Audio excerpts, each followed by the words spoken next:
I'm in a bit of a pickle. Perhaps you guys might be able to help me out with this.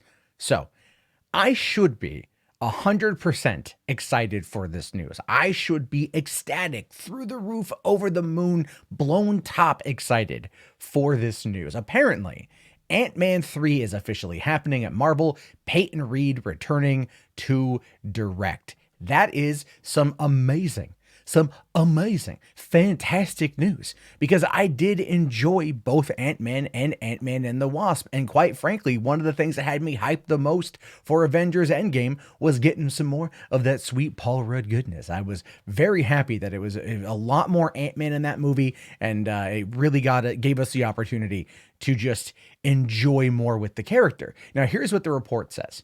It says that thanks to a new report from Hollywood Reporter, wheels are in motion on Ant-Man 3.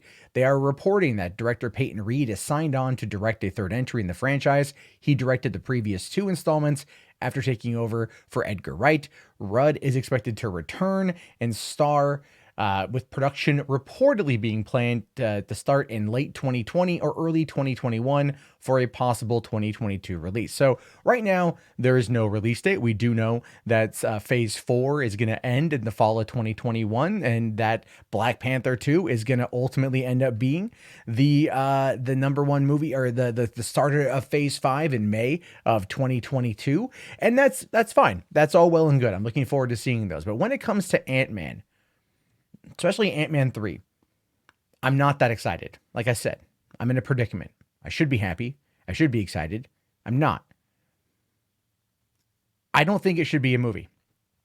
I don't think it should be a movie. I think it ultimately should be a TV show. And let me explain why. As far as the Marvel Cinematic movies are concerned, they are billion-dollar movies. They're 100% billion-dollar pictures. Each one now is going to be expected to earn $1 billion.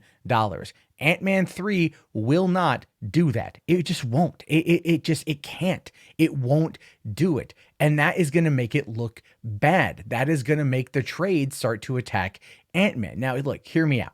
This is the Box Office Mojo page for Ant-Man for 2015. It had a $130 million budget and a total take-home of $519 million, which, look, is not bad at all. Its sequel, which came out 3 years later, almost to the same week, doesn't say the budget here, but probably a lot more than $130 million, and its take-home was $622 million worldwide. And this, of course, was following Infinity War. Captain Marvel, an arguably worse movie than Ant-Man and the Wasp, did $1.1 billion weeks before Endgame. Would Ant-Man and the Wasp have done the same if it would have been at the same time? No, it wouldn't, because the character doesn't have that level of widespread appeal, not theatrically. People like him. They do. I love Paul Rudd. I have ever since I saw him in Clueless back in 1995, and I even liked him in Halloween 6. You know, I've been a Paul Rudd fan for 20 years, and I have every love for this guy as an actor and for what he wants to do. And I want to see the character continue. But I think that the best course of action here is definitely a Disney Plus show, because unless Ant-Man 3 is a vehicle for something bigger, I fear it's going to be Ant-Man and the Wasp all over again. And what I mean by that is, while the movie itself was enjoyable, and it was very enjoyable, it was also utterly forgettable. It served very little purpose outside of setting up more of the quantum realm, which obviously led into the time heist narrative from Endgame. So in regards to that, it was a key integral part of the Endgame story, and that part made sense. But almost everything else in that movie felt like an utter waste. At the end of the day, there was very little resolution. There was very little at stake, it felt like. Even Ghost, the villain, ended up being a good guy in the end, and they're going to be bringing her back, probably with Lawrence Fishburne, to do more Goliath stuff. Will we get to see Goliath? I mean, that would be pretty cool if he gets to go full on Goliath. But at the end of the day, the movie was just kind of, it was there. It was just another episode.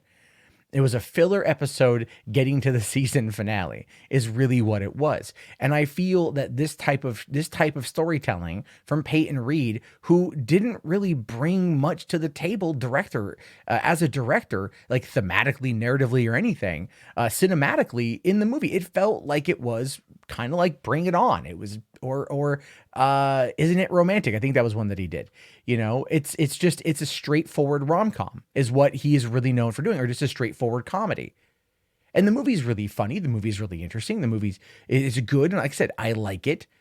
But when you put it up against where the MCU is now and where it's been since it came out, quite frankly, it does not hold up. It doesn't stand up to where things are. Now, you might argue with me and say, but Matt, does everything need to be $1 billion movie when it's Marvel? And yet now it does. It absolutely does. There is a bar set. Will this movie hit it? No. Will this do well? Would this do well as a TV show? 100%. 100% it would do well as a Disney Plus series. Both Paul Rudd and Evangeline Lilly have experience doing television. Paul Rudd and Michael Douglas are both on Netflix right now doing different shows. Paul Rudd's Living with Myself and Michael Douglas with The Kaminsky Method. So it's not really difficult to get these people on a TV schedule because they've already been doing it. You aim for a 6-episode, limited series that would basically play up as Ant-Man 3. You give it the budget that Ant-Man and the Wasp would get, let's say around $150 million, which seems kind of about on par, right? So around $20 to $25 million an episode, which is what they're already talking about doing. You introduce other smaller characters that team up, or you use it as a way to bridge between certain points in the larger MCU storyline. That is where Ant-Man stays. That is where Ant-Man is good. Ant-Man is good as a supporting character. He is great as a supporting character. And look, he's good in his first movie, but you kind of run out of steam the further with it you get. And I think, unfortunately, Evangeline Lilly didn't really help out the situation. I kind of felt like there was a chip on her shoulder going out through the entirety of Ant-Man and the Wasp. Definitely with the marketing material, with all the press junkets, there was a huge chip on her shoulder. And I wouldn't be surprised if that pops up once again. This is a series that, as good as it is, should be pushed to the smaller screen. It should be pushed to the smaller screen. Like I said, introduce other characters and then tee them up for the big leagues. And then when you need him, pull Ant-Man in to an Endgame like movie or an event, which according to other producers at Marvel right now is like a solid 10 years off. Or it's many years off, or many, many years away from another Avengers event level type movie. So in the meantime, look, you would do him a better service putting him on there. And I know Mikey Sutton talked about that. And I know Mikey Sutton dropped the rumor that they were going to do a limited series on Disney Plus, but it was, clearly not set in stone. And apparently they've done well enough where Feige wants to give Peyton Reed a third shot. I would love to see if they're going to do a movie, fine, but don't bring back Peyton Reed. Don't bring in somebody else. Like, talk to Edgar Wright and go, do you want to do the third movie? We'll do it your way. Just give me something with some oomph. Because Ant-Man and the Wasp didn't have oomph. You wasted Walter Goggins. I don't know how you waste Walter Goggins, but you wasted Walter Goggins as a villain. And at the end of the day, put out a movie that, while entertaining, was good July summer blockbuster popcorn fun.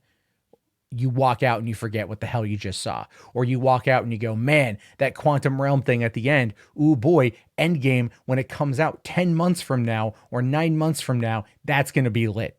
And in the meantime, you have no reason to go back to watch it again, with the exception of watching Scott and Cassie, who had great chemistry. Other than that, I think a movie is a waste. I think that the slate, it could be full of other characters and make this a Disney Plus show. Anyway, you might, again, I'm in a conundrum. You might agree, you might disagree. I really want to know your thoughts and your opinions on this. Please let me know in the comments below. If you guys made it this far, go ahead and type Ant-Man in the chat. Type that in before you lay into me with all the expletives and all that stuff. And then be sure to like the video, thumbs it up, and all that jazz. And hey guys, thank you again for watching. Have yourself a great day and peace out.